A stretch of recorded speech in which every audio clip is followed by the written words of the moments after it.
எல்லாம் இன்னைக்கு இந்த உலகத்துல செய்ய முடியாது. பணம் வேணும். ஆனா அந்த பணமே வாழ்க்கைன்னு ஆக்கிக்க கூடாது. ஆக்கிக்கினா வாழ்க்கை சிதைஞ்சிடும். வாழ்க்கைக்கு பண அவசியம் தேவைப்படுது. ஆனா வாழ்க்கையே பணமாக்குனீங்கன்னா மிருகம் மாதிரி மாறிடுவே. நீ உன்னுடைய குணாதிசயங்கள்லாம் போயிடும். உன்னுடைய செயலெல்லாம் மூர்க்கத்தனமா இருந்தா மாறிடும். அதனால பணத்தை உபயோகப்படுத்தணும். அது மேல பற்றா வச்சுக்க கூடாது. அந்த மாதிரி வாழ்ந்தால் பிரச்சனை இல்லை. பணம் பணமே வாழ்க்கைனாதான் நிம்மதி போயிடும். அது ஏழையா இருந்தாலும் சரி பணக்காரன். எத்தனை ஏழை பணக்காரன் ஆயிக்கிறானே. ஆமா, அவன் என்ன சொல்றான், நான் ஏழையா இருக்கும்போது நல்லா இருந்தாங்க, பணக்காரன் ஆயிதாங்க கஷ்டப்படுறேன். அந்த வார்த்தையை நம்ம ரொம்ப அப்ப பணம் வந்தா கஷ்டம் வந்துருதுன்னு கூட பணமும் பாவமும் இணைஞ்சது ஒரே பொருள். அது யாருக்கிட்ட அதிகம் சேர்ந்தா அவன் குடும்பத்துல பாவமும் சேர்துன்னு அர்த்தம். அது அவனுக்கே தெரியறது இல்ல. பணம் சேர்த்துன்னு நினைச்சுக்கிறான், பாவம் சேர்த்துறான்னு நினைக்கிறது. ஏன்னா அந்த பணம்ன்றது நல்வழியில சம்பாதிக்கிறது ஒரு விதம் இருக்குது. ஆனா பணக்காரன் அவனு தீய வழியில சம்பாதிக்கிறது ஒரு விதம் இருக்குது. நல்வழி சம்பாதிக்கிறவங்கிட்ட அளவு மீறி பணம் சேராது. தீய வழியில சம்பாதிக்கிறவங்கிட்ட கணக்கு இல்லாத போய் சேரும். அப்போ அந்த தீயத்தினுடைய விளைவு பாவம் தானே. அப்ப பணம் சேரும் போது பாவமும் சேர்ந்து இல்லையா? அதனால பணம் சேர்ந்துச்சு அவன் உத்தமன் சொல்ல முடியாது. பெரும் பாவத்துல ஈடுபட்டான்னு அர்த்தம். அதனால பணம் சேர்ந்ததால ஒருத்தனுக்கு நிம்மதி இல்லை, பணம் இல்லாதால ஒருத்தனுக்கு நிம்மதி இல்லை. மனம் நிம்மதி எங்க இருக்குன்னா மனசுக்குள்ளது. இது போதும்னு எப்ப நினைக்கிறான் அவன் நிம்மதியா இருக்கும். இது எப்ப பத்தாதுன்னு நினைக்கிறான் அவன் நிம்மதி எத்தனை கோடி வந்தாலும் நிம்மதி இழந்துருவான். இப்போ அமெரிக்கா ஜனாதிபதி முதல்ல ஒருத்தன் தான், கிளின்டனா? கிளின்டன் இல்ல, ஒபாமா இருந்தாரு. ஜார்ஜ் புஷ் இருந்தாரு. George Bush. ட்ரம்பட் இருந்தாரு. ட்ரம்ப் ஒரு வாட்டி ஜனாதிபதி இருந்தல, எல்லா பேரும் கட்சி உலகத்துல இருந்து போக வேண்டியதான் வீட்டுக்கு. இப்ப ரெண்டாவது வாட்டி போட்டி போட்டுங்க. ஏன் சேர் விட மாட்டேங்குது. மந்திரிங்களுக்கு கூட அப்படிதான். ஆமா, இருக்கிற மந்திரிகள கூட அந்த சேர் விடாது. ஒரு வாட்டி உட்கார்ற வரைக்கும் தெரியாது, உட்கார்ற வரைக்கும் போட்டி போடுவேன். உட்கார்ந்துட்டீங்கன்னா அந்த சேரை விட்டு கொடுக்க மனம் வராது. இந்த மாதிரி பற்று உள்ளவன் துன்பப்பட்டே தீரணும், வேற வழியே கிடையாது. அதனால எந்த ஒரு விஷயமும் அவனுக்கு சந்தோஷமும் துக்கமும் எங்க இருக்குது, வெளியே இருக்குதானா? வெளி உலகத்துல ஒண்ணுமே கிடையாது, எல்லாம் உன் மனசுக்குள்ளவே இருக்குது. உன் மனசை சீராக்கன்னா உன் வாழ்க்கை சீராக்கும். உன் மனத்தை சின்னாபின்னமா விட்டு செதற விட்டுட்டீங்கன்னா அது வாழ்க்கையும் சிதறி போயிடும். அதனால முதல்ல மனசை சீர்படுத்தணும். அப்ப மனம் சீர்படணும்னா என்ன பண்ணணும்னா மூச்சு அடங்கணும். அதுக்கு இந்த பாதை அவசியம். இது அடங்காம மனம் சீர்படாது, அந்த எண்ணங்கள் கலையாது. ஏன்னா ஒரு பானையில நிறைய குப்பை கொட்டி வச்சுக்கிறோம். இந்த குப்பையெல்லாம் அதுல சேர்ந்து போயிருக்குது. இதெல்லாம் வெளியே போனா பானை ஃபுல்லா தண்ணி பிடிக்கணும். அப்ப அந்த குப்பை மெந்து அந்த தண்ணியில அடிச்சுன்னு வெளியே வரும். அது மாதிரி தண்ணின்ற காத்த உள்ள ரொப்பனா குப்பைன்ற அழுக்கு வெளியே போயிடும். அதை ரொப்ப கத்துக்குங்க. சொல்லுப்பா. என்னம்மா குடிக்கலையா அவரு ஒரு முடிவோட சொல்லுப்பா. ஐயா, நான் எளிமையா இருக்கிறேன்னு சொல்லிட்டு பல பேர் பயங்கர கஞ்சமா இருக்கிறாங்க. எளிமையா இருக்கு. எளிமைக்கும் கஞ்சத்தனத்துக்கும் உள்ள வேறுபாடு. எளிமைன்றது வேறப்பா, கஞ்சதானம்ன்றது வேற. ஆனா அது ரெண்டும் ஒண்ணா ஆக்கிக்கிறாங்க. அத அவங்க அறியாமையில் இருக்கிறாங்கன்னு அர்த்தம். இப்போ நம்ம இங்க இருக்கிறோம், இந்த கொரோனா பீரியட் வந்தது இல்ல. ஆமா, ஒரு 120 குடும்பம், இருளர் குடும்பம் இருக்குது இந்த பாக்பட்டியாண்டு. அவங்க ஒன்றும் நம்மளை கேட்கல. ஆனா நம்ம என்ன பண்ணோம், அவங்க அந்த டைம்ல ஒரு வேலை வெட்டிக்கு போக முடியாது. அவங்க வரவு வெட்ட போவாங்க, கழனிக்கு போவாங்க, இந்த மாதிரி ஏதாவது ஒரு தொழில் செய்து 4 ரூபா சம்பாதிப்பாங்க. அந்த டைம்ல எதுவும் பண்ண முடியாது. அப்படி இருந்தப்போ என்ன பண்ணோம், முதல் வாட்டி 10 கிலோ அரிசி, கையில் 1000 ரூபாய், ஒரு பிஸ்கட் பாக்கெட்டு, ஒரு எண்ணெய் பாக்கெட்டு கொடுத்தோம். சரி முடிஞ்சு போச்சுன்னா ரெண்டாவது வாட்டி முடியல, திருப்பி இந்த கொரோனா திறந்துச்சு.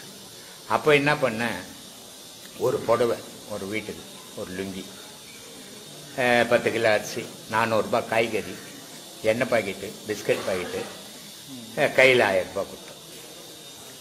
அப்போ அவங்க என்ன சொல்றாங்க, இது மாதிரி வறுமையான இடத்துல இங்க பக்கத்துல எல்லாம் பெரிய பெரிய பணக்காரங்க, ஆனா யாரும் 10 ரூபாய் உதவி பண்றதுக்கு இல்லை. சாமி வந்து இந்த உதவி பண்ணாரு, இது 1 மாசத்துக்கு நாங்க வச்சு சாப்பிட்டோம். அப்போ அந்த 1 மாசத்துக்கு அந்த கடவுள் வாழற உடல் வாழுத. நீ மனிதனுக்கு பண்றேன்னு ஏன் நினைக்கிற? கடவுளுக்கு பண்றேன்னு நினைச்சு. இப்போ இந்த உதவிகளை பண்ணிட்டோம். சரி, 6 மாசம் மொத்த கவுன்சிலர் எலெக்ஷன் வந்துச்சு. ஏமா நான் உங்களுக்கு எல்லாம் அரிசி குத்துக்கிறேன், மிளகா குத்துக்கிறேன், புளி குத்துக்கிறேன், எனக்கு ஓட்டு போட்டுங்க. இதுக்காக நம்ம வேலை இப்படி கொடுக்குறோம் உண்டு. அதுக்காக தாங்க கொடுக்குறாங்களே அரசியல்வாதிங்க. அரசியல்வாதி சினிமா நடிக்கிறவங்க கொடுக்கறது பின்னாடி அரசியலுக்கு வரப்போ, சினிமா நடிக்கிறவங்க கொடுக்கறது அரசியலுக்கு வரப்போறாங்கன்னு அர்த்தம். அரசியல்வாதிங்க கொடுக்கறது ஓட்டு போடுங்கன்ற கேட்கறதுக்கு அர்த்தம். இங்க எல்லாம் சுயநலத்தில் இயங்கிக்கினுக்குது. இது தொண்டு கிடையாது. இது பேர் தொண்டுன்னு சொல்ல முடியாது. நான் உதவி செய்தேன். உதவின்றது என்னன்னா கொடுத்தா கேட்கக்கூடாது. நீ 10 ரூபாய்க்கு கொடுத்து போட்டு ஓட்டு போடுவீன்னா திருப்பி கேட்கறன்னு தானே அர்த்தம். அது கண்டிப்பா கண்டிப்பா. அதனால கொடுத்தா கேட்காததுதான் உதவி. இப்ப சில பேர் சொல்லுவான், ஒரு 50,000 ரூபாய் வட்டி கொடுத்துருப்பான் உன் கல்யாணத்துக்கு, உன் பொண்ணு கல்யாணத்துக்கு. நான் தாங்க உதவி பண்ணேன். உதவின்றது என்னது? கொடுத்துட்டு கேட்க கூடாது, அதை திருப்பி கொடுத்தா வாங்கினோம். கொடுத்ததே வட்டிக்கு வியாபாரம். இது எங்க உதவி ஆகும்? இது மாதிரி நிறைய பேர் ஏமாத்து. அதனால கஞ்சத்தானம் வேற, எளிமை. எளிமைன்றது எத்தனை கோடி இருந்தாலும் நீயா வாழறது எளிமை. எத்தனை கோடி இருந்தாலும் அடுத்தவனுக்கு 5 பைசா கூட நான் கொடுக்க மாட்டேன், நான் கஷ்டப்பட்டு சம்பாதிச்சேன், நான் ஏன் கொடுக்கணும்னு நினைச்சுக்கிறது கரும்பி. வணக்கம்பா. வானாகி மண்ணாகி வழியாகி ஒளியாகி ஊனாகி உயிராகி உண்மையுமாய் இன்மையுமாய் கோணாகி யானெனதென்று அவரவரை கூத்தாட்டு வானாகி நின்றாகி என் சொல்லி வாழ்த்துவனே. சாமி, இந்த பாடலுக்கு கொஞ்சம் விளக்கம் ஐயா சொன்னா பரவாயில்ல. விளக்கம் என்ன புத்தகமா எழுதினுக்கிறேன்? விளக்க ஒரு எழுதி கொடுக்கறதுக்கு ஆன்மீகத்தை சொல்லி கொடுத்துக்கிற, அதுல பயணம் பண்ணுங்கன்னா புக்கில் இருக்கிறதெல்லாம் எழுதி எடுத்துன்னு வந்து விளக்கம் சொல்லுன்னா நான் என்ன பாட்டு கிளாஸ் நடத்துறேன்னா இல்ல ஆன்மீக கிளாஸ் நடத்துறேன்னா? என்ன சொல்றாரு முதல்ல? 5 வானாகி மண்ணாகி வழியாகி ஒளியாகி. அப்போ எங்கிருந்து வந்தேன்னு சொல்லிட்டார் சாமி. என்னத்துல நீ ஏங்குற? 5 பஞ்சபூதத்துல ஏங்குறேன்னு சொல்லிட்டாரு. உலகமும் 5 பஞ்சபூதத்துல நீர், நெருப்பு, காற்று, ஆகாயம், பூமி 5 பஞ்சபூதத்துல இயங்குது. இந்த மனித உடலாம் 5 பஞ்சபூதத்துல இயக்குது. அதையும் சொல்லிட்டாரு. அப்புறம் என்ன சொல்லணும்னா அந்த பின்னாடி வர்றது நீயாகி அவரவர் கூத்தாட்டு வானாகி. உன் கூத்து நீ என்ன கூத்து ஆடினியோ அதுக்கேற்ற மாதிரி தான் உனக்கு பின்னாடி வாழ்வு அமைப்போகுது. இங்க கடவுளுக்கே வேலை கிடையாது. நான் என்ன கூத்து ஆடுறனோ அதுக்கேற்ற மாதிரி அடுத்த பிரிவில் எனக்கு வாழ்வு அமைப்போகுது. அப்ப இந்த கூத்தை நான் முதல்ல யோசிக்கணும். நான் எந்த கூத்து ஆடணும்? உலக கூத்தாடனா உலகத்துக்கு ஏற்ற மாதிரி என் வாழ்க்கை அமையும். தெய்வ கூத்தாடனா அதுக்கேற்ற மாதிரி என் வாழ்க்கை அமையும். அப்ப நான் எந்த கூத்தாடணும்னு சொல்லிட்டாரு. அப்புறம் வேற சாமி, ஆசிரியர், ஆசான், குரு, இந்த 3 பேரும் ஒன்றா சாமி? வேறு வேறா சாமி? அது எப்படிப்பா ஒன்றாகும்? மாதா, பிதா, குரு, தெய்வம் ஒன்றாகுமா? ஒன்னாகுமா சாமி? மாதா, பிதா, குரு, தெய்வம் ஒன்னாகுமா சாமி? அதாவது ஒரு குரு வந்து தாயாகவும் தந்தையாகவும், குரு குரு எதுவா வேணா இருந்துட்டு போட்டோம். மாதா, பிதா, குரு, தெய்வம் 3 ஒன்னா, 4 ஒன்னாகுமா? இல்ல சாமி. அப்போ எப்படி ஆசிரியர் ஒன்னாகும்? ஆசான் எப்படி ஒன்னாகும்? குரு எப்படி ஒன்னாகும்?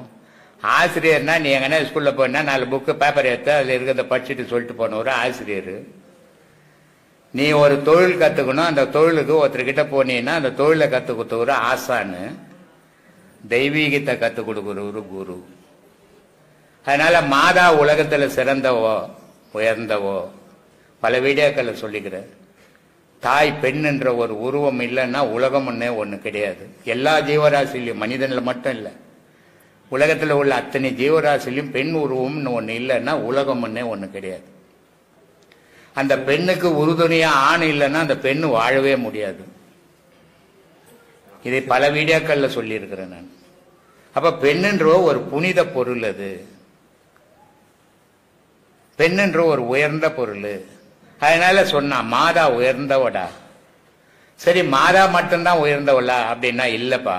மாதாவுக்கு தானம் கொடுத்தவன் தந்தை உயர்ந்த, பிதா உயர்ந்தவன். பிதா தானம் கொடுக்கலன்னு சொன்னா இவன் மாதாவாயே இருக்க முடியாது, கன்னி பொண்ணாவே இருக்கணும்.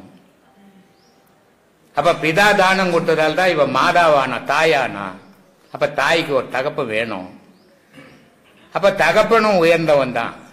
சரி, இவங்க 2 பேரும் இல்லப்பா, இவங்க எல்லாம் கடமைக்கு உனக்கு 10 புள்ள பெத்தாங்க, புள்ள ஓன என்ன பெத்துக்கினாங்க. அவங்க போகும்போது போய் ஊந்திங்க, பிறந்துட்டீங்க. ஆனா குரு அப்படி இல்ல.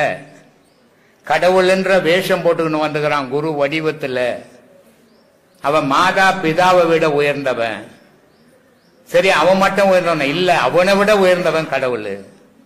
அதனால மாதா பிதா குரு தெய்வம் உயர்ந்தது. நம்மால என்னங்க தெய்வத்தெல்லாம் சொல்லலைங்க, மாதா பிதா தான் உயர்ந்தது. ஏன்னா ஆரம்ப பள்ளியில படிக்கிறவனுக்கு எம்ஏ புக்கா பிடிப்பாங்க, ஆரம்ப பள்ளியில படிச்சுங்கிறீங்க நீங்க. அதனால மாதா பிதா வரைக்கும் சொன்னாங்க உயர்ந்தவன். எம்ஏக்கு வரும்போது கடவுள் தான் உயர்ந்தவன் சொல்லுவாங்க. அதான் இங்க நடந்துங்குது. சொல்லு சாமி. சாமி, ஒரு காலத்துல கோவில்கள் நீதிமன்றங்களா இருந்தது, பாடசாலைகளா இருந்தது, கலைமன்றங்களா இருந்தது, மருத்துவமனைகளாக இருந்தது. நம்ம ஏதாச்சும் முடியலன்னா அந்த கோயில்ல போய் இதெல்லாம் பண்ணிட்டு இருந்தோம். எல்லாம் சிறப்பா இருந்தது. நாளாக நாளாக அதெல்லாம் வெளியேற்றப்பட்ட சாமி. அது எதனால சாமி? நீ முதல்ல இதெல்லாம் போட்டுனந்தியா சாமி? இது மருத்துவத்துக்கு போட்டுனந்தியா? இல்ல சாமி, இப்ப போட்டுக்கினேன்.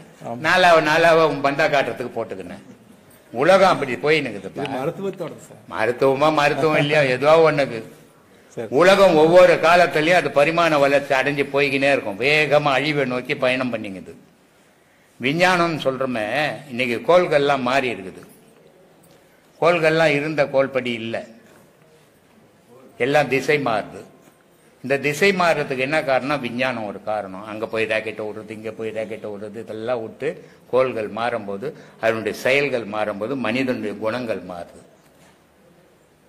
அதனால அதெல்லாம் போயிடும். ஒருத்தன் சொல்றான், கோயில் எதுக்கு, குளம் எதுக்குடா, பள்ளிகள் செய்வோம் அப்படின்ட்டான். இல்லையா? பள்ளி மட்டும் செய்து வச்சு என்ன பண்ண போற? ஒரு பக்தி இல்லாத. இன்னைக்கு கிரிமினலுங்க பாத்தீங்கன்னா படிக்காதவனே கிடையாது, எல்லாம் படிச்சவன் தான். கொலை பண்றவன், பிட்பாயிட் அடிக்கிறவன், திருடன் எல்லாம் பாத்தீங்கன்னா படிக்காதவன் யாரும் பண்றதில்ல. எல்லாம் நல்ல கிராஜுவேட்டுங்க பண்றாங்க. கேட்டா காலேஜுக்கு பணம் இல்லை, எனக்கு அப்பா அம்மா கொடுக்கலன்றாங்க. அப்போ இந்த படிப்பு கூட பக்குவம் வளரணும். அப்ப படிப்பு கூட பக்குவம் வளரணும்னா தெய்வ பக்தி ஓடணும். அப்ப அவன் மனித நிலையிலேயே வாழ்வான். வெறும் படிப்பை வச்சுக்கினா கிரிமினலுக்கு தான் உதவும். படிக்காத காமராஜர் உலகத்துக்கு என்ன தேவையோ அதை செய்தாரு. படிச்சு வந்த மந்திரிங்கெல்லாம் இன்னைக்கு கிரிமினல் வேலை செய்துங்கிறாங்க. அப்போ படிப்பு கூட பக்தி சேரணும். சேர்ந்தா மனித நேயம் உருவாகும். படிப்பு கூட பக்தி இல்லாம வெறும் படிப்பு மட்டும்தான் கிரிமினலுக்கு தான் உதவும். எப்படி எப்படி திருடலாம், எப்படி எப்படி தப்பிக்கலான்ட்டு. அதனால படிப்பு மட்டும் இருந்தால் போதாது, மனிதன் கூடவே பக்தியும் இருக்கணும். அவன் எந்த மதத்தை சார்ந்தவனோ இருக்கட்டும், நல்ல பக்தி இருக்கணும். பக்தி இருந்தால் அவன் நல்ல மனிதனா வாழ்வான். பக்தி இல்லாதவன் மொரட்டுத்தனம் தான் வளரும். அதனால பக்திகள் தேவை. அது காலங்கள் மாறி போயினுக்குது. ஆமா சாமி. சாமி, இப்போ எலுமிச்சம்பழத்தை கோயில்ல கொடுக்கறப்ப திருப்பி கொடுக்கறப்ப கனி கொடுங்கன்னு கேக்குற சாமி. அப்ப இது பொங்கல் கொடுத்த பிரசாதம் ஆயிருச்சு. சரி. அப்புறம் சாமி இது தண்ணி கொடுக்கறப்ப தீர்த்தம் கேக்குற சாமி. சாமி தீர்த்தம் கொடுங்க சாமின்னு கேக்குறாங்க. ஆனா இதெல்லாம் போய் வர்றப்ப மாறி வர ஒரு மனிதன் மட்டும் வெளியில வர்றப்போ மனிதன் மட்டும் மனிதனா வர்றான் சாமி. அவன் புனிதனாகிறதுக்கு தான் இப்ப நீங்க சொல்லிட்டு இருக்கிறீங்க. இப்ப சொன்னீங்க சாமி நிறைய. அது பூரா அதான் சாமி நீங்க சொன்னது அதுக்கு வந்துருச்சு. சரிங்களா சாமி? சாமி, பரமாத்மா, ஜீவாத்மா, தர்மாத்மா, மகாத்மா தெரிஞ்சுக்கலாமா சாமி? பரமாத்மான்றவன் கடவுள், ஜீவாத்மான்றவன் மனிதன். தர்மாத்மான்றது உன் வீட்டை வீடு வாசல் எல்லாம் வித்து ஊருக்கு தர்மம் பண்ணுவோம் தர்மாத்மா. பாவாத்மா இருக்கா சாமி? பாவம் செஞ்ச ஆத்மா. பாவாத்மா, பாவாத்மா நரகத்துக்கு போகுது. அதனுடைய செயலே நரகத்தை நோக்கி தானே செய்து. எப்போ இன்னொரு உயிரை கொள்ளுதோ அதுக்கு இரக்கம் இல்லாத அது பாவ கோழியில உழப்பதுன்னு அர்த்தம். அதனால்தான் சொன்னான், எல்லா உயிரும் உயிர் மாதிரி நினைக்க கத்துக்கிடா. அதான்டா தெய்வ வழிபாடுன்னா. அதனால சொன்னா மண்ணுயிரை கொன்று தின்று உழலாமல் தன்னுயிர் போல் நினைத்து தவம் முடிப்பது எக்காலம். எல்லா உயிரும் என் உயிர் மாறின்ற நினைவு உனக்கு எப்போ வருதோ அப்பதாண்டா நீ முழு மனுஷன். அது இல்லாத வாய் சுவை கோசம் கண்டதை வெட்டி துண்டுக்கு நின்றீங்கன்னா நீ முழு மனுஷனே ஒரு பாதி மிருகண்டா நீ அப்படின்னு. மகாத்மா சாமின்னா மகாத்மான்னா உலகத்துக்கு துட்டு கிட்ட இல்லைன்னா கூட 4 பேருக்கு முடிஞ்ச தொண்டு செய்யறவர் மகாத்மா. காந்தி இருந்தார்ல, அதுதான் சாமி உங்க வாயால எதிர்பார்த்து சாமி. அதனால அவர் மகாத்மான்னு பேரு. அதுதான் சாமி சந்தோஷம். ஏன் ரொம்ப சந்தோஷம். சரிங்களா சாமி? சரி சாமி, ஒரு கவிதையும் சொல்லலாமா சாமி? காங்கிரஸ் கதானே இல்ல சாமி, நான் எங்க சாமி கவிதை.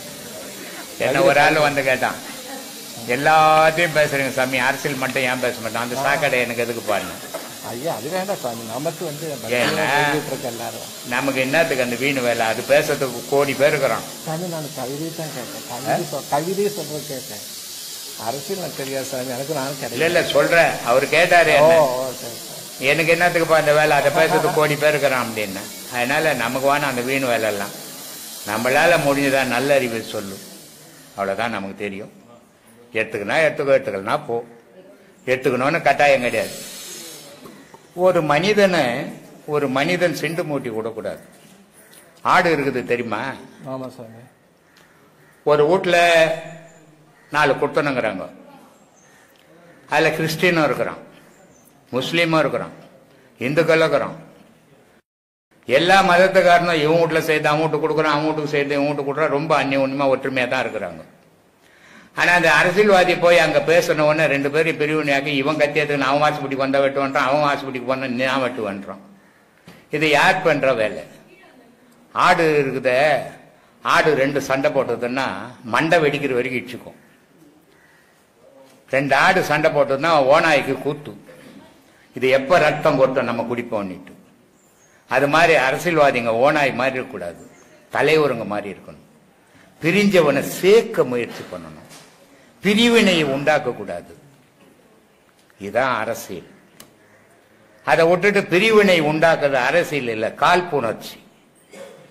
அரசியல்ல ஜாதி மதம் இருக்கக்கூடாது, மனித நேயம் மட்டும் இருக்கணும், அதான் அரசியல். அப்படி இருந்தால் அந்த நாடு நல்லா இருக்கும். வள்ளுவர் ஒரே ஒரு வார்த்தை, நீரின்றா அமையாது உலகுன்ட்டார்.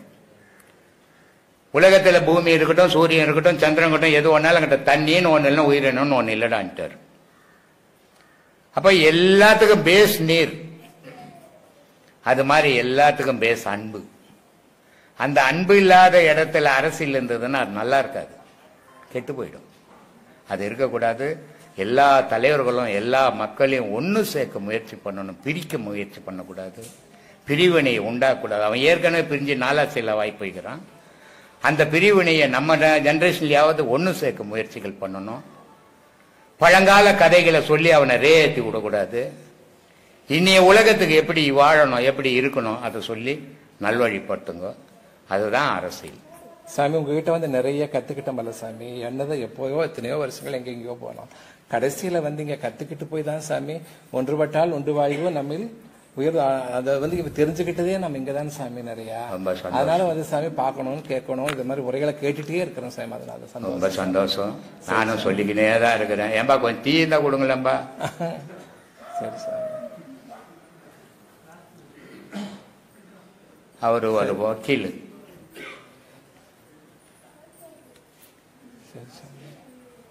அவர் ஒரு வக்கீல் பாரு. இங்க வக்கீல் மாதிரி இல்ல, ஆசிரம தொண்டை மாதிரி இருக்கிறாரு. ஆனா அவர் என்ன பண்ணுவாருன்னா எல்லார் மேலயும் கேஸ் போட்டுருவாரு. யார் யாரு தப்பு பண்றானோ அவன் மேல எல்லாம் கேஸ் போட்டுருவாரு. இது கோர்ட்ல இருக்கிறவங்களுக்கும் இவரை பார்த்தா பிடிக்கல, போலீஸ் ஸ்டேஷன்ல இருக்கிறவங்களுக்கும் இவரை பார்த்தா பிடிக்கல. அப்புறம் என்கிட்ட ஒரு நாள் சொன்னாங்க. நான் சொன்னேன், இந்த உலகத்தை திருத்த உன்னால முடியாது, உன்னை திருத்திக்கும். அவன் தப்பு பண்ணா அதனுடைய தண்டனை கவர்மெண்ட்டுக்குது, சட்டங்குது, கடவுள் இருக்கிறான் பார்த்துன்னு போறான். நீ போய் நான் திருத்துறேன்ட்டு விபரீதத்தை உண்டாக்கிக்காத. ஏன்னா நீ தனியா போவே, தனியா வருவேன். ஏதாவது ஒரு 10 பேர் சேர்ந்து செய்தானே உன்னை காப்பாற்ற ஆள் இருக்காது, எந்த சட்டமும் வந்து உன்னை காப்பாற்றாது அப்படின்னு. இப்ப எல்லாத்தையும் விட்டுட்டு ஒழுங்கா இருக்கிறது. அது மாதிரி மனிதர்களுக்கு சில விஷயங்கள் தெரியாது, நான் செய்யறது தான் சரின்னு செய்வான். அப்போ அவனுக்கு இது மாதிரி அர்த்தங்களுக்கு வரும்போது, ஒரு அறிவுரை கிடைக்கும் போது அவனுக்கு பல விஷயங்கள் புரியும். அதனால தான் சாமி பேசுறேன். சரி சாமி, சந்தோஷ் சாமி. சாமி, புல்லை விரும்பாத மாடுகள் இருக்கலாம், புகழை விரும்பாத மனிதர்கள் இருக்க முடியாது. தாலாட்டில் ஆரம்பித்து நீராட்டில் முடியும் பிறவியது, இடையில் வாழ்வதெல்லாம் பாராட்டினால் தான். அதே மாதிரி சாமி, தோன்றின் புகழோடு தோன்றுகன்னு வள்ளுவர் சொன்னார் சாமி. இது எந்த அளவுக்கு எங்க இது பயன்படும் சாமி? எங்கேயும் பயன்படாது சாமி. கொஞ்சம் வள்ளுவர் வேலை இல்லாத சொல்லிட்டு போட்டாரு. தோன்றும் போது புகழா ஒரு குழந்தை தோன்றுச்சு, இது முதலமைச்சராக போகுதுன்னு சொல்ல முடியுமா உன்னால? அப்புறம் எப்படி சொன்னாரு அவரு? எப்படி சொன்னாரு? இப்ப என்ன ஆகி போச்சு, அது ஒரு காலத்துல அவர் சொன்னது தோன்றும் போது புகழா தோணும் அறிவோட பிற. உன் அறிவு உன்னோட மட்டும் இருக்கக்கூடாது, இந்த உலகத்துக்கும் பயன் தரணும் அப்படின்றதுக்காக நீ பிறந்தீனா அந்த உலகத்துல புகழோட தோன்று அப்படின்னு அவர் சொல்லிட்டு போயிட்டாரு. இப்ப என்ன ஆகி போச்சுன்னா பிறக்கும் போது ஆசையோட பெற அப்படின்ட்டாங்க. அதனால ஆபத்துகள் உண்டாகினுக்குது. அதனால ஒவ்வொரு காலத்துல ஒவ்வொரு ஜெனரேஷன் மாறும். அந்த மாறுபடும் போது சில பழமொழிகள் அடிபட்டு போயிடும். பகவத்கீதையில சொல்றாரு, எது நடக்கணுமோ அது நன்றாக நடந்தது, எது நடக்கிறதோ அது நன்றாக நடக்கிறது, எது நடக்க வேணுமோ அது நன்றாக நடக்கும். இது போய் ஒரு சாவு வீட்டுல போய் எது நடக்கணுமோ நன்றாக நடந்ததுன்னா என்ன ஆகும்? நம்மள பக்கத்துல படுக்க வைப்பாங்க. சொல்லக்கூடாது. பகவத்கீதையில கண்ணனே சொன்னதாச்ச. அப்புறம் நான் சொன்னா என்ன சொல்ல முடியுமா? சொல்ல முடியாது. சொன்னேன்னா உன்னை பக்கத்துல படுக்க வச்சிருவாங்க. அதனால எல்லா மகான்களுடைய வார்த்தையும் எல்லா இடத்துக்கும் பயன்படுத்த முடியாது. சில இடத்துல சில வார்த்தைகள் பயன் தரும், சில வார்த்தைகள் ஆபத்து உண்டாக்கிடும். அதுக்குதான் சொன்ன இடம் பொருள் ஏவலன்னா எங்க இருக்கிறியோ அங்க அதுக்கு ஏத்த மாதிரி போ. அப்படி போவது இல்லைன்னா விபரீதங்களை நீ சந்திக்க வேண்டியது வரும் அப்படின்னு. அதனால எல்லா இடத்துலயும் ஒரே மாதிரி வாழ முடியாது. அதுக்குதான் வள்ளுவன் சொன்னான், பழத்தலும் அழித்தலும் வேண்டாம், உலகம் பழித்ததை அழித்து விடுறான். நான் இப்படிதான் இருப்பேன்னு போனீங்கன்னா கொட்டுவாங்க. கூப்பிட்டு 10 பேர் எப்படி இருக்கிறான்னு அப்படி வாழ்ந்துட்டு போ, அப்பதான் உலகத்தோட வாழ முடியும். நீ மகான் இல்லை தனித்து வாழறதுக்கு மனுஷன் அப்படின்னாரு வள்ளுவர். அதனால எந்த இடத்துல இருக்கிறோமோ அந்த இடத்துக்கு ஏத்த மாதிரி வாழ கத்துக்கணும். இப்ப இலங்கை அகதிகள் இலங்கையில ரொம்ப சுபிட்சமா இருந்தாங்க. இப்ப இன்னைக்கு குழம்பெயர்ந்து எல்லா நாடுகள்லயும் இருக்கிறாங்க. இலங்கை அகதிகள் இல்லாத நாடு இன்னைக்கு உலகத்துல இல்லை. ஆனா இலங்கை அகதிகள் இல்லாத நாட்டுல இலங்கை அகதிகள் இல்லாத நாடே இல்லை. எல்லா நாட்டிலையும் அவங்க, ஆனா அவங்களுக்குன்னு ஒரு நாடு இல்லை. ஆனா இலங்கையில வாழ்ந்த மாதிரியே மற்ற நாட்டுல போய் வாழ முடியுமா? அந்தந்த நாட்டுக்கு ஏற்ற மாதிரி வாழணும், அப்பதான் அங்க வாழ முடியும் அவங்க. அப்ப இங்க வள்ளுவர் சொன்ன மாதிரி வாழறாங்க அங்க. இல்லைங்க நான் தமிழ்நாட்டில் இப்படித்தாங்க வாழ்ந்தேன், அங்க போயிட்டு கவிதை எல்லாம் படிச்சோம்னா ஏற்றி தீர்த்துருவோங்க. அதனால எந்த இடத்துல இருக்கிறோமோ அந்த இடத்துக்கு ஏற்ற மாதிரி பேசணும், அந்த இடத்துக்கு ஏற்ற மாதிரி நடந்துக்கணும். அதுதான் பக்குவம்ன்றது. சொல்லு சாமி.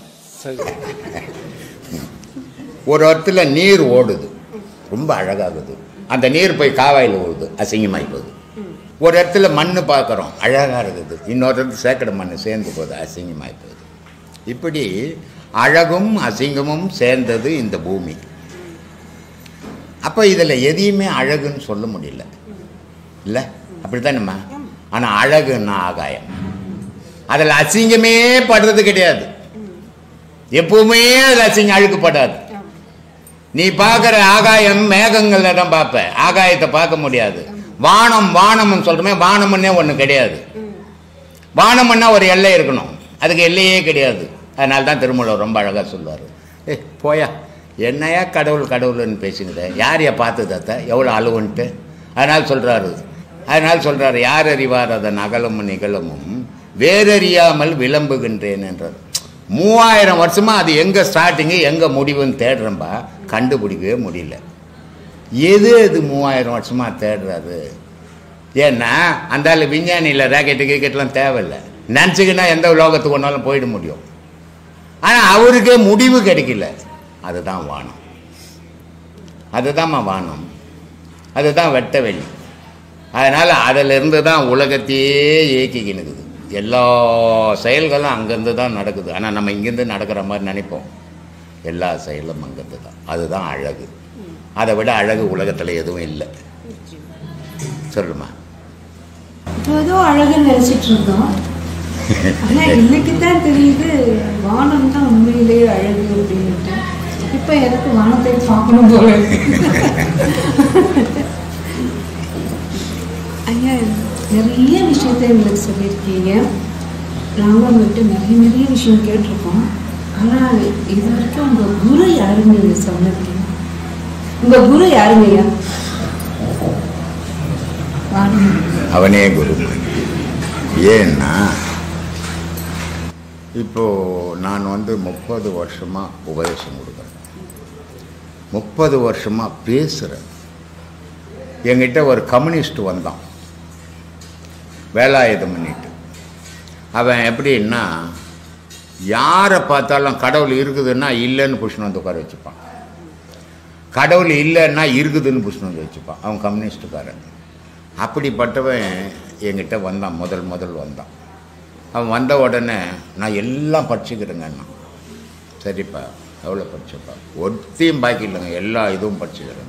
ரொம்ப சந்தோஷம், எல்லாத்தையும் படித்தேன். உன்னை பற்றி எவ்வளோப்பா படித்தேன்?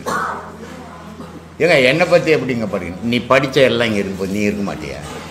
முதல்ல உன்னை பற்றி படிக்க கற்றுக்கோ, அப்புறம் உலகத்தில் இருக்கிறதுலாம் படின்னு. அன்னைக்கு சீடனானவன் சுனாமி வந்தது டிசம்பர் 4ஆம் தேதி. அன்னைக்கு என்கிட்ட சீடனா சேர்ந்தான். அவன் எழுதுனது தான் அந்த புக்கு சரம்பாத்தால் பரம்பாக்கலாம் பரம் மௌனம் பேசுமானவன். ஏன்னா அந்த அளவுக்கு மாறுபட்டான். இங்கே இல்லை, அவன் வரல, புக்கு எழுதுனுவன். ஆமாம். ஏன் சொல்கிறேன்னா அவன் மாறி இருந்தவன கூட நான் பேசி அவனை மாற்றி வச்சேன், அவனுக்கும் உண்மை தெளிய வச்சேன். இது 30 வருஷமாக இது மாதிரி நடந்துக்கின்னு செயல் பண்ணின்னுக்கிறேன். இப்போ நம்ம 2 பேரும் பேசுகிறோம். இப்போ நம்ம 2 பேர் நான் பேசி நீ பேசி நான் பேசின்னா போகுது. அப்போ நம்ம 2 பேரும் பேசுனா அடுத்தவங்களுக்கு ஒரு மெசேஜ் கிடைக்கணும் இல்லையா? ஒரு அறிவு தெளிவு கிடைக்கணும் அவங்களுக்கு. அப்போ தான் அப்படி தான் நம்ம பேசணும். எதையோ உட்காந்து உன் வீட்டுக்காதை என் வீட்டுக்காதை பேசி என்ன பிரயோஜனம்? ஒரு பயணம் தராது. நம்ம உபயோகப்படுறது உலகத்துக்காக இருக்கணும், நம்ம வார்த்தைகள் உலகத்துக்காக இருக்கணும். அவன் தான் ஆறறிவு மனிதன். தனக்காகவும் தான் வீட்டுக்குள்ளவும் வாழறோம், அது ஒரு ஜீவன். மனிதன் சொல்லிட முடியாது. மனிதன் கடவுளுக்கு அப்பாற்பட்டவன், கடவுளுக்கு அடுத்தபடியாக இருக்கிறோமா மனிதன். அவ்வளோ அற்புதமான உடல் அமைப்பு, அவ்வளோ அற்புதமான செயல்பாடுகள். மற்ற ஜீவராசிகளால் எந்த 84,000 கோடி ஜீவராசிகளால் செய்ய முடியாத ஆற்றல் இவங்கிட்ட இருக்குது. அதனால தான் நான் சொன்னேன் கடவுளே உங்கள் கையில் தாண்டா இருக்கிறான் அப்படின்ட்டு. ஆனால் அதுக்கேற்ற மாதிரி நீ தேடுன்னு. அப்போது இந்த தெளிவை கொடுக்கணும். அப்போ நம்ம பேசுகிறோன்னா அடுத்தவனுக்கு அது புரியணும், அதிலேருந்து ஒரு இடை கிடைக்கணும் அவனுக்கு, அவன் தெளிவடையணும். அந்த மாதிரி பேசணுமா, அதை அம்மா செய்துங்கிறேன். அவ்வளோதான். ஏன் சொல்கிறேன்னா இதை மாதிரி நான் வெளியே ஒரு ஆசிரமத்திலேருந்து வெளியே அந்த ஆசிரமத்திலேயே நான் என்ன பண்ணேன், ஒர்க் ஷாப்பில் வேலை செய்வேன். வேலை செய்யும்போது பௌர்ணமி ஆச்சுன்னா இங்கே என்ன பண்ணுறாங்கன்னா, ஒரு பௌர்ணமிக்கு வராங்க, 2வது பௌர்ணமிக்கு என்னப்பா வரலன்னா, இல்லைங்க கொஞ்சம் வேலை இருந்துச்சுங்க, உடம்பு சரியில்லைங்க, எங்கள் சம்சாரம் ஊருக்கு போயிருந்துங்கன்றாங்க. ஆனால் நான் ஒரு பௌர்ணமி கூட தவறுனதே கிடையாது. மழை இருட்டின்னு வந்தால் கூட ஆட்டோ பிடிச்சிக்கின்னு ஐநாவரத்துலேருந்து ஊத்துக்கோட்டை போவேன். ஊத்துக்கோட்டையில் தான் எங்கள் குரு இருந்தார், அங்கே போவேன். அந்த குரு எப்படின்னா மௌன குரு, ஒரு பேச மாட்டார். அவர் பேசாதால இது மாதிரி வர ஆளுங்கக்கிட்டலாம் அன்றைக்கி பௌர்ணமிக்கு 11 மணிக்கு நான் உட்காருவேன். காலையில் 4 மணி வரைக்கும் பேசுவேன். அதுக்கப்புறம் 4 மணி கிளம்பி நான் ஒர்க் ஷாப்புக்கு வேலைக்கு போயிடுவேன். இது ஒவ்வொரு பௌர்ணமியும் நடந்துன்னு ஏன்னா எனக்கு இருந்த குருமார்கள் எதையுமே எனக்கு சொல்லிக் கொடுக்கல. எங்கள் குருக்கிட்ட ஒருத்தர் பெங்களூர்லேருந்து ஒரு கேள்வி கேட்குறாரு. சிவவாய்க்கர் சொல்கிறாருங்க, செத்தவன் பிறக்கிறது இல்லைன்னு சொல்கிறாரு. அப்புறம் நம்ம ஏன் ஆசிரமம் சாமி இதெல்லாம், நம்ம பிறந்தோம் செத்துப்பா போகிறோம் வாழ்ந்துட்டு, அப்புறம் என்னது கடவுள் தேவைங்க? நல்ல கேள்வி தானே அப்படின்னு கேள்வி கேட்டார். அதுக்கு இன்னொருத்தர் பதில் சொல்கிறாரு, நம்ம போட்டு அவரை குழப்பிட்டார். எங்கள் குருநாதர் உட்காந்து கேட்டுன்னுக்கிறாரு, அவருக்கும் சொல்ல தெரியல. நான் வெளியே எப்பவுமே உள்ளே போக மாட்டேன், வெளியே உட்காந்து பேசியிருப்பேன். வெளியே வந்தீங்க என்ன பண்ணுறாங்க போய் பேசுனேன். என்னடா அவங்ககிட்ட இட்டு போய் விட்றாருன்ட்டு போனேன். என்ன சாமி விஷயம்? இல்லை சாமி, சிவவாய்க்கர் சொல்கிறாரு ஒரு பாடலில், இறந்தவன் பிறக்கிறது இல்லைன்னு சொல்கிறாரு. அப்போ இறந்தவன் பிறக்காத போது நம்ம எதுக்கு கடவுளெல்லாம் வழிபடணும்? தேவையே இல்லை. நம்ம பிறந்துட்டா நம்ம வாழ்ந்துட்டு செத்து போக வேண்டியது தானே. அப்படின்னு கேட்ட சாமி அவர் எதையோ சொல்லி குழப்பிட்டார். என்னப்பா சொன்னேன் அப்படின்னு. இல்லை இப்படி இந்த மாதிரிலாம் பேசக்கூடாது. ஒரு ஆள் வந்து தெரியாத கேட்குறான்னு சொன்னால் உனக்கு தெரிஞ்சா சொல்லு, தெரியலன்னா தெரியாது சொல்லு. தமிழ் பண்டிட் அவர் எம்ஏ. தெரியாததை தெரிஞ்ச மாதிரி ஒளரி அவனையும் முட்டாளாக்கி நீ முட்டாளாயிட்டது. இவ்வளோ பெரிய பாட்டு வானா உனக்கு, நான் சின்ன பாட்டு ஒன்று கேட்குறேன், அதுக்கு பதில் சொல்லுன்னு. கண்டவர் விண்டதில்லை, விண்டவர் கண்டதில்லை, என்னப்பா பதில்? பார்த்தவங்க பேசுறதுல, பேசுனவங்க பார்த்ததில்ல. அப்போ இத்தனை ஞானிய முட்டாள் தான். பார்க்காதே நம்ம கிட்ட புலி வைக்கிறானுங்க, நம்ம அதை படிச்சுன்னுக்கிறோமானு. இல்லை இல்லை, பின்ன எப்படி நீ அதானே சொல்கிறேன்னு. இந்த மாதிரி மடத்தனமாக பேசக்கூடாது. ஏன்னா அனுபவம் இல்லை. காகிதத்தில் படிக்கிறதெல்லாம் உனக்கு அறிவாயிடாது. அறிவு அறிவாகவே இருக்கணும், அதான் அறிவு. காகித அறிவெல்லாம் போய் உள்ள பூந்துக்காது அப்படின்னு சொல்லிட்டு அப்போ சொன்னேன். கண்டவர் விண்டதில்லை, விண்டவர் கண்டதில்லைன்னா பார்க்கறதுல பேசுறதில்லை, பேசுறதுல பார்க்கறதில்லை. ஒரு மனிதனுடைய ஞானியினுடைய ஆன்மா வெளி உலகத்துக்கு கடந்ததுன்னா அது பல விஷயங்களை அங்கே பார்க்கும், பல காட்சிகளை பார்க்கும். ஆனால் அதால் பக்கத்தில் ஆள் கிடையாது சொல்கிறதுக்கு, பேப்பர் பேனா கிடையாது எழுதிக்கிறதுக்கு. அது பார்த்ததெல்லாம் வந்து இந்த உடலுக்குள்ளே புகுந்த பிறகு அங்கே பார்த்ததெல்லாம் எழுதி வச்சிடும். இதுதான் மகான்கள் பண்ணது. அப்போது பார்க்குற இடத்துல பேச முடியல, பேசுகிற இடத்துல அதை பார்க்க முடியல. இது கண்டவர் விண்டதில்லை, விண்டவர் கண்டதில்லை, இதான் அர்த்தம் அப்படின்னு. அவர் ஒரு மாதிரி ஆயிட்டார் அவர். அப்புறமா இவருக்கு சொன்னேன், பெங்களூருக்காருக்கு, அப்படிலாம் இல்லைங்க, செத்தவெல்லாம் பிறக்கிறதுலாம் இப்போ நீ எங்கேருந்து வந்தேன்னு. செத்தவன் போயிட்டான், பிறக்கிறதில்லை, நீ எங்கேருந்து வந்துக்கிற இப்போ அப்படின்னு. ஒவ்வொரு உயிரும் பிறப்பு எடுத்துக்கினே இருக்குது, இல்லைன்னா உலகம் காலியாக கிடக்கும். அதனால் அப்படி சொல்லலை அவர். சரியாக படிக்கணும், ஒரு விஷயத்தை படித்தா. இங்கே சொல்கிறாரு செத்தவன் பிறக்கத்தில், இன்னொரு 10 பாட்டு சொல்லி சொல்கிறார். எத்தனை வாட்டரா பிறப்ப, எத்தனை வாட்டரா சாவை நீன்னு கேட்குறாரு. அதே ஞானி வேறு ஞானி கேட்டால் பரவாயில்ல, மொத்தமாக ஆராயணும், ஒன்றே ஒன்று தெரிஞ்சுக்கின்னு நான் தான் அறிவாளின்னு வந்துடக்கூடாது அப்படின்னு சொல்லிட்டு சொன்னேன். அந்த பாடல் என்ன அப்படின்னா, கறந்த பால் முளைப்புகா, கடைந்த வெண்ணெய் மோற்புகா, உடைந்த சங்கின் ஓசை உட்புகா, உதிர்ந்த காய்கனி மரம்புகா, இறந்தவர் பிறப்பதில்லை பிறப்பதில்லை. இதான் பாட்டு. சரிதானா? அப்போ மாடுன்னு இருந்தால் மடியில் பால் இருக்குது, ஆனால் கறந்துட்டீங்கன்னா திருப்பி அந்த மடியில் ஊற்ற முடியாது இல்லையா?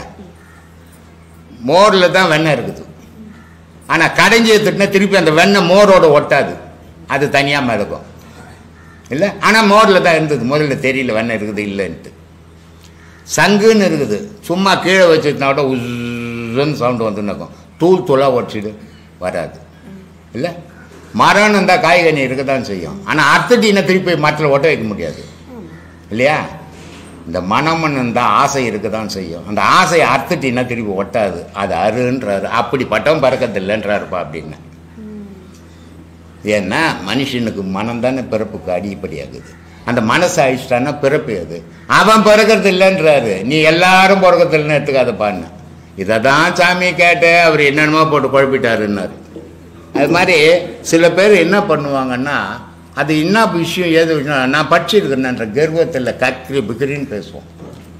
அது மாதிரிலாம் பேசக்கூடாது. ஏன்னா அப்படி பேசுறதால நீ கேட்டுற, உன் பேச்சை கேட்குறவனும் கேட்டு போகிறான், அதான் உண்மை போலுக்குதுன்ட்டு இல்லை. அது மாதிரிலாம் பேசக்கூடாதுமா. தெரிஞ்சா தெரியும், தெரியலன்னா தெரியலப்பா அப்படின்னு சொல்லி. தெரியாதெல்லாம் தெரிஞ்ச மாதிரி பாவனையெல்லாம் பண்ணக்கூடாது, தப்பு அது. பெங்களூர்லேருந்து ஒரு நடிகை கேரளாவுக்கு சபரிமலைக்கு போயிடுது. சபரிமலைக்கு போயிட்டு அது என்ன பண்ணிக்குது, அந்த சபரிமலை ஐயப்பன் சிலையை தொட்ட உடனே அங்கே இருக்கிற ஐயருங்கெல்லாம் சிலை தீட்டுப்பட்டு போச்சு அப்படின்னு கங்கையிலேருந்து தண்ணி எடுத்துன்னு வந்து ஊற்றி அதை கழுவி அதுக்கு தேவையான பூஜை புனஸ்காரங்கள் பண்ணி. இது என்னன்னா, வேதம் தெரிஞ்சவனா இருந்தாலும் அறியாமையில் இருக்கிறான்னு அர்த்தம். அவனுக்கு வேதம் தெரியும், ஆனால் அவன் அறியாமையில தான் வாழான். அவங்க அம்மாவுக்கு 10 மாசம் தீட்டு போயிருந்தான், அவன் இருக்க மாட்டான். மந்திரம் சொல்றதே தீட்டு தான் மந்திரம் சொல்லுது. யார் வந்து மந்திரம் சொல்லுது? ஒவ்வொரு தாய்க்கும் தீட்டு போச்சுன்னா மாசம் மாசம் ஒரு குழந்தை கூட உலகத்தில் பிறக்காது. அப்போ அந்த 10 மாசம் தீட்டு தான் நான், அந்த 10 மாசம் தீட்டு தான் நீ. இப்படிப்பட்ட பொண்ணை நான் கல்யாணம் பண்ணிக்கினேன். நான் தொட்டா தீட்டு, போனா தீட்டு, வந்தா தீட்டுன்னா ஆமை மாதிரி மூழ்கி வந்து, அநேக வேஷம் போட்டு ஆமை போல மூழ்கி வந்து அர்ச்சனைகள் பண்ணும்போது தீட்டு எங்க போச்சு? தீட்டு எங்கிட்ட தானே. உடல்ல யார் உடல்லையும் தீட்டு கிடையாது, அவன் மனசுல தான் தீட்டு. அந்த மனசை சுத்தம் பண்ணிக்கினா அந்த தீட்டு போயிடும். கடவுளை யாராவது தொட முடியுமா? தொட்டால் அதுக்கு தீட்டு முடியுமா? இதெல்லாம் ஒரு அறியாமை, இதெல்லாம் ஒரு மனுஷனை பயன்படுத்தி அசிங்கப்படுத்தி வைக்கிறது. ஆணா இருந்தாலும் பெண்ணா இருந்தாலும் சரி. ஆணன்றும் ஒரு நாள் சம்பாதனைய பெண்ணுகிட்ட கொடுப்பான், அவ பல நாள் பாதுகாத்து உலகத்தை குடும்பத்தையும் காப்பாற்ற இல்லையா? அதே மாதிரி அந்த விந்துன்ற பொருளை ஒரு நாள் அந்த மனைவின்ற பொருள்கிட்ட கொடுக்குறான். அந்த மனைவின்ற அன்னைக்கு வாங்கின பொருளை 10 மாசம் காப்பாற்றி அதை ஒரு உருவமாக்கி உலகத்துக்கு கொடுக்குறான். அப்போ இந்த பெண்ணுன்ற பொருள் எவ்வளவு உலகத்துல உயர்ந்த பொருள். பெண்ணுன்னு ஒண்ணு இல்லைன்னா உலகம்னே ஒண்ணு கிடையாது. அப்ப இந்த பொண்ணை இழிவுபடுத்தி வேதங்கள் சொல்லி சில அதை எடுத்துக்கணும் வாழறது தவறான வழிபாடுகள். எல்லா தெய்வத்தையும் பெண்கள் வழிபாடலாம், எல்லா கோவிலுக்கும் பெண்கள் போகலாம். எப்ப போகக்கூடாது அப்படின்னா அந்த காலவரம் இருக்குது அவங்களுக்கு, அந்த மென்சஸ் டேட், அந்த நாள்ல அங்க போவாது இருந்தாங்கன்னா போதுமே தவிர பெண்கள் வழிபடக்கூடாது. பெண்கள் தொட்டா தீட்டுன்னா நீ தொட்டாலே தீட்டு தான். காசிலிருந்து தண்ணி எடுத்துன்னு வந்து ஊத்துனா அந்த கர்மம் தீர்ந்து போயிடுமா? அகப்பை சித்தர் சொல்றாரு, காசிக்கு போனாலும் அகப்பை, கருமம் தீராதே அகப்பை. மனசுல பேயை வச்சுக்கிட்டு நீ காசில போய் குச்சின்ன போறன்னு எங்க போய் குச்சின்ன போறது? மனசுல இருக்கிற பேயை வெளியே போட்டுட்டு நீ காசிக்கே போன்ற, நீ இருக்கிற இடம் தான்டா காசின்னு. அந்த மாதிரி மனசை முதல்ல சுத்தப்படுத்தணுமே தவிர தீட்டுன்னு ஒரு பொருள் உலகத்துல வெளியே கிடையவே கிடையாது. தீட்டுன்னு போயிருந்தா உலகம் பண்ணே ஒண்ணு கிடையாது. மனுஷனுக்கு உலகத்துல உயிரினங்களுக்கு பசின்ற ஒரு செயல் இல்லைன்னு சொன்னா உலகம் ஒண்ணு இருக்காது. அந்த பசிக்கு உணவு இல்லைன்னு சொன்னா உயிரினே ஒண்ணு இருக்காது. இங்க கடவுள் என்ற பேச்சுக்கு இங்க இடம் கிடையாது. ஒரு குழந்தை பிறந்த உடனே போய் கடவுள் கும்பிட்டு கடவுள் அந்த குழந்தைய காப்பாத்துறாரு, தாய்ப்பால் தானே காப்பாத்துது. அப்போ அந்த குழந்தைய எது காப்பாத்துனா உணவு தான் காப்பாத்து. அப்ப அது கடவுளே தெரியாது, ஆனா அந்த உணவுக்காக அழுத்தது. அந்த உணவு தான் நாளடைவில் காப்பாற்றப்படுது அந்த குழந்தைய. எந்த கடவுளாலையும் யாராலையும் எந்த கடவுளும் காப்பாற்ற மாட்டார். உனக்குள்ள இருக்கிற கடவுள் தான் உன்னை காப்பாற்ற, உலகத்துல எந்த கடவுளும் கிடையாது.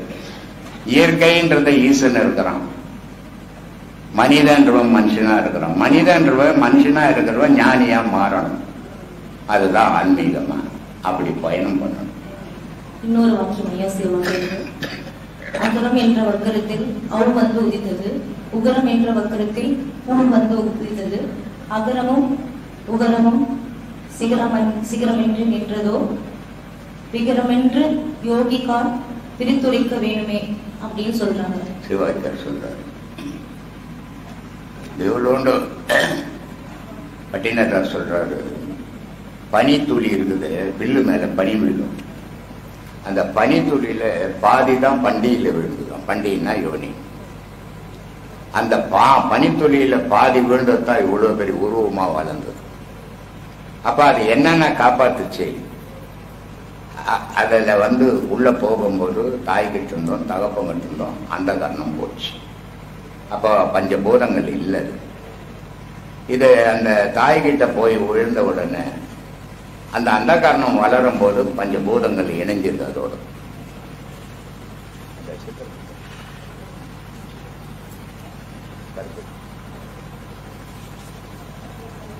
அப்போ அந்த 5 பஞ்சபூதங்களை இணையுது. இணைஞ்ச உடனே இது ஒரு உருவமாச்சு, அந்த காரணம் உள்ளமாச்சு. இது ரெண்டும் சேர்ந்துதான் தாயினுடைய கர்ப்பத்தில் வளர்ந்தது. ஆனா இது எதால வளர்ந்தது? இறைவனுடைய கருணையால வளர்ந்தது. அந்த இறைவனுடைய கருணையை பத்தி எடுத்து சொல்லுங்க உலகத்துக்கு அப்படின்றார் சிவவைத்தியர். செய்யும் போது பெருவாரி பிள்ளைங்க மலேசியாவுல கூட இப்ப ஆசிரமம் கட்டிக்கிறவருடைய மனைவி டீச்சர். அவங்க அந்த மாதிரி கேட்குறாங்க, என் பிள்ளை என் பேச்சை தட்டவே மாட்டாங்க, என் பிள்ளைய மாதிரி இந்த உலகத்தில் யாருமே இல்லைங்க, நாங்கள் முட்டாள்தனமாக இருக்கிறோமா நீ அப்படின்னு. ஏன்னா பிள்ளைக்கு கல்யாணம் ஆகலை, இப்போ அம்மா பேச்சு தான் கேட்போம். பிள்ளைக்கு கல்யாணம் ஆச்சுன்னா பொண்டாட்டி பேச்சு தான் கேட்போம், அம்மாவை எட்டு ஒதிப்பான். இது அறியாமையில் இந்த பாசத்தில் கண்மூடித்தனமாக பேசுகிற விஷயம். கடமைகளை நீ செய்யணுமே பிள்ளைங்களுக்கு தவிர அது காப்பாற்றணும் செய்தீங்கன்னா துக்கம் தான் உனக்கு மிஞ்சும். நான் பெற்ற என் கடமையை நான் செய்துட்டேன், நான் விலகிடுறேன்னு விலகிடணும். அங்கே உரிமை கொண்டாடக்கூடாது. பிள்ளைக்கு எப்போ நீ கல்யாணம் பண்றியோ உன்னுடைய உரிமையை சாசனம் எழுதி அவனுடைய மனைவிக்கு கொடுத்த மாதிரி, அப்ப அவதான் அங்க உரிமை கொண்டாடுவா. நீ போய் உரிமை கொண்டாடினா பிரச்சனை தான் வரும். அதனால்தான் மாமியார் மாமனார் மருமக சண்டை இன்னைக்கு உலகத்துல அதிகமாகி கோர்ட் வரைக்கும் போட்ட காரணம், இந்த தாய்மார்கள் அந்த பிள்ளைகளுடைய பாசத்தை கடைசி வரைக்கும் கிடைக்கணும்னு விரும்புறாங்க. கடைசி வரைக்கும் கிடைக்கணும்னு விரும்பும் போது நீ கல்யாணம் பண்ணக்கூடாது, அப்ப கடைசி வரைக்கும் கிடைக்கும். இன்னொரு பெண்ணை எடுத்துன்னு வந்து அவன் தலையில கட்டி போட்டு கடைசி வரைக்கும் கிடைக்கணும்னாக்கா எப்படி கிடைக்கும்? பிரச்சனைகள் தான் வரும். இதுதான் இன்னைக்கு நாட்டுல அதிகமா நடந்துக்கிற விஷயம். ஏன்னா அவளை எதிர்த்து அவனால வாழ முடியாது. தாய்க்காக வாழ்ந்தாலும் அவ பகையாவா, அவளுக்காக வாழ்ந்தா தாய் பகையாவா. ஆனா அவ ரெண்டும் கட்டான் புள்ள பூச்சி மாதிரி தவிப்பான். இதெல்லாம் தாய் இங்க புரிஞ்சுக்கணும். நம்ம பிள்ளைக்கு கல்யாணம் பண்ற வரைக்கும் நமக்கு புள்ள, கல்யாணம் பண்ணா அது இன்னொரு புருஷன். அப்ப அந்த உரிமை அன்னைக்கே போச்சு. அது போயிடுச்சுன்னு நினைக்கணும். போல என் பிள்ளைங்கன்னு போனீங்கன்னா குழப்பங்கள் வரும், குடும்பத்துல கஷ்டங்கள் வரும், பிரிவுகள் வரும். இதெல்லாம் புரிஞ்சு நடந்துக்கணும் தாய்மார்கள். இடையில சேர்ந்த மனுஷனுங்க அந்த புனித தன்மையை கெடுத்து இவன் சுயநலத்துக்காக அந்த மதத்தை பயன்படுத்தும் போது தான் மதத்தினுடைய பேரும் கெட்டு போது, மனுஷனும் கெட்டு போறான். அது நம்ம அப்படியெல்லாம் பேசக்கூடாது. ஏன்னா மலேசியாவில் போய் அவங்க லைசன்ஸ் வாங்கும்போது ஒரு வார்த்தை சொல்லியிருக்கிறாங்க, இது மாதிரி எலெக்ஷன் நேரம் மதத்தை பற்றி மட்டும் பேசாதீங்க அப்படின்னு. நான் இங்கேயே மதத்தை பற்றி பேச மாட்டேன், அங்கங்கே மதத்தை பற்றி பேச போகிறேன். ஏன்னா நான் மதத்தையே பார்க்கறது கிடையாது. மதம்ன்றது இடையில அவங்க வச்சுக்கிறது தான். நான் மனுஷனை மட்டும்தான் பார்க்கறது. ஏன்னா மனுஷன்றது இயற்கை, மதம்ன்றது செயற்கை. இன்னைக்கு இந்து மதத்தில் இருக்கிறான், நாளைக்கு இவன் கேட்டால் இந்துன்றான், நாளைக்கு ஒரு கிறிஸ்துவ மதத்தில் சொல்கிறான், நான் கேட்டால் இது கிறிஸ்துவன்றான், நாளைக்கு கிறிஸ்துவ மதத்தில் இருக்கிறான், முஸ்லீம் மதத்தில் சொல்கிறான், நான் முஸ்லீம்ன்றான். அப்போ இது இயற்கை கிடையாது, கடையில் 4 பொருள் வாங்குற மாதிரி ஆயிடும். ஆனால் மனிதன்றவன் இயற்கை, இதை யாரும் செய்ய முடியாது, இறைவனை தவிர வேற யாராலையும் செய்ய முடியாது. அப்போ மதம்ன்றது மனிதன்றவன் இயற்கை, மதம்ன்றது செயற்கை. அந்த செயற்கை மதத்தை பற்றி நான் பேசுறதே இல்லை. ஆனால் எல்லா மதங்களும் ஒரு நல்ல வழியை வகுத்து கொடுத்துருக்குது. இயேசுநாதர் பைபிள் எழுத சொன்னார். ஆனால் அந்த பைபிளில் என்ன இருக்குதுன்னா எல்லாமே நல்ல விஷயங்கள், ஞான விஷயங்களை பற்றி பேசிக்கிறார். ஆனால் இந்த மக்கள் ஆசையால் அந்த ஞான விஷயத்துக்கிட்ட போகிறதே இல்லை. உலக வாழ்க்கைக்கு என்ன தேவையோ அதோடு நின்றுடுறாங்க. அதனால பைபிளில் ஞான விஷயம் இல்லைன்னு சொல்ல முடியாது. அதே மாதிரி குரான், நபிகள் நாயகம் எழுதுன குரானில் எல்லா ஞான விஷயத்தையும் எழுதிக்கிறார். ஆனால் அந்த ஞான விஷயத்தை இந்த முஸ்லீம்களால் போக முடியல, அந்த மதவாதிகளால் போக முடியல. அவங்க உலக வாழ்க்கைக்கோ அவங்க அன்றாட பொழைப்புக்கோ தேடிக்கிட்டு இருக்கும்போது அந்த ஞானத்தில் போக முடியல. அப்படி குரான் ஒரு வேத நூல் எழுதுறது சாதாரண மனிதனால் எழுத முடியாது. இறைவனோட அருள் இல்லாதவன் எழுத முடியாது. அப்படி இறைவனுடைய அருள் பெற்றவர் தான் நபிகள் நாயகம், இறைவனுடைய அருள் பெற்றவர் தான் இயேசுநாதர். 2 பேருமே பெரிய மகான்கள் தான். அதனால மதம் பேரை வச்சுக்கின்னு இந்த மதத்தை குறை சொல்லி அந்த மதத்தை குறை சொல்லி இந்த கடவுளை குறை சொல்லி அந்த கடவுளை குறை சொல்றான்னா அவனுக்கு மதத்தை பற்றியும் தெரியல, கடவுளை பற்றியும் இன்னும் தெரியலன்னு அர்த்தம். அவன் அறகுறையா இருந்துக்குன்னு கண்டதை திட்டின்னு தெரியும். ஆனா நம்ம அப்படிலாம் பேசக்கூடாது. நம்ம எல்லாத்தையுமே உயர்வா நினைக்கணும். அப்பதான் நம்ம உயர்வோம். எல்லாத்தையுமே தாழ்வா நினைச்சோம்னா நம்ம தாழ்ந்து போயிடுவோம். இந்த மனோபாவத்தை வளர்த்துக்கணும் நீங்க எல்லாரும். நான் உங்களுக்கு சொல்றேன், மற்ற மதத்துக்காரன் எப்படியாவது இருந்துட்டு போட்டோம், ஆனா நீங்க கரெக்டா இருங்க. அது உங்களுக்கும் நல்லது, நீங்க போற பாதைக்கும் நல்லது. சொல்லுங்க.